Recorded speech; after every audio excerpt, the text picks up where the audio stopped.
Salut à tous et bienvenue dans cette nouvelle vidéo. Aujourd'hui nous plongeons une nouvelle fois dans l'univers des jeux de rétro gaming grâce à l'une des consoles les plus abordables de la gamme de chez Anbernic. Il s'agit bien sûr de la RG35XX. C'est un véritable mini ordinateur de poche rétro qui vous promet une expérience de jeu des plus nostalgiques combinée à des fonctionnalités modernes. Mais avant de commencer, laissez-moi vous présenter cet appareil de plus près. Lorsque vous ouvrez la boîte de la Anbernic RG35XX, vous y trouverez un ensemble d'accessoires incluant un film protecteur d'écran et une lingette pour son application. On y retrouvera aussi un guide de démarrage rapide pour une prise en main facile et un câble de charge en USB Type C. Au final, tout est là pour vous permettre de commencer rapidement. Passons maintenant à la console elle-même. Avec des dimensions réduites et un poids de seulement 165 grammes, la Anbernic RG35XX est compacte mais confortable à tenir. Cela vous offre donc une prise en main agréable lors de longues sessions de jeu. Pour la comparer à la Miyu Mini par exemple, elle est légèrement plus grande mais reste portable et se glisse facilement dans une poche. Sur la face avant, vous retrouverez les boutons de jeu habituels et sur les côtés les boutons de volume, d'alimentation et de réinitialisation. Les emplacements pour les cartes microSD sont bien présents, offrant des options pour le stockage et le système d'exploitation.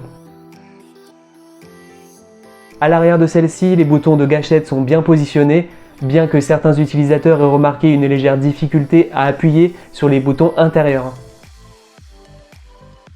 Jetons maintenant un coup d'œil sous le capot de cette console. La Anbernic RG35XX est équipée d'un processeur quadruple cœur ARM Cortex A9 qui est accompagné de 256 mégaoctets de RAM en DDR3. Le stockage est lui assuré par une carte microSD de 64 Go sur cette version. Sa batterie de 2100 mAh offre 5 heures de jeu, bien que cela puisse fortement varier selon les exigences des jeux et des plateformes qui seront émulées.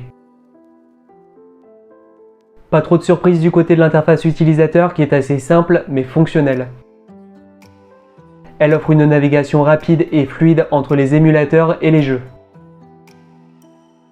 Bien que le système d'exploitation de cette console utilise un système d'exploitation fermé, des projets indépendants tels que RetroArch et GarlicOS offrent une interface améliorée et une plus grande variété d'émulateurs. Cela peut donc être intéressant de vous pencher sur ces systèmes d'exploitation alternatifs si celui de base ne vous satisfait pas pleinement.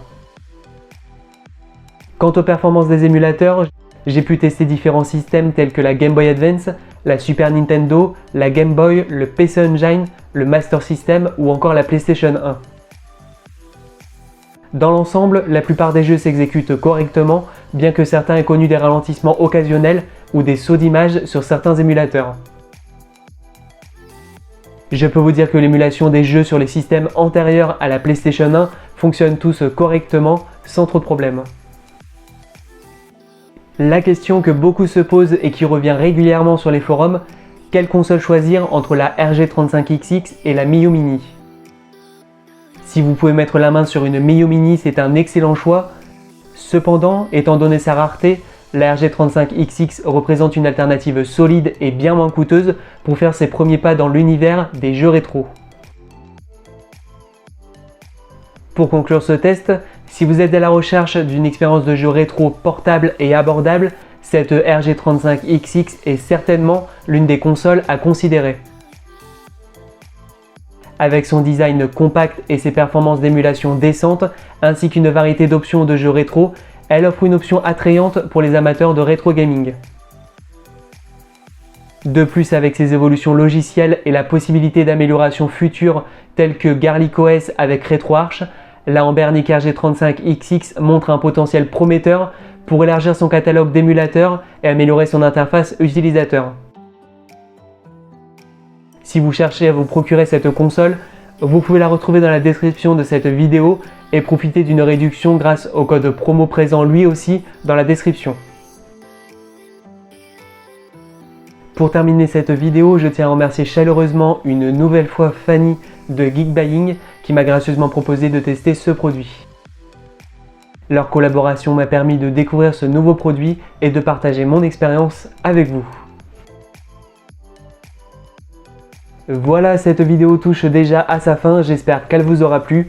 En attendant la prochaine vidéo, vous pouvez vous abonner à la chaîne gratuitement grâce au bouton présent sous celle-ci et mettre un pouce bleu si ce test vous a plu.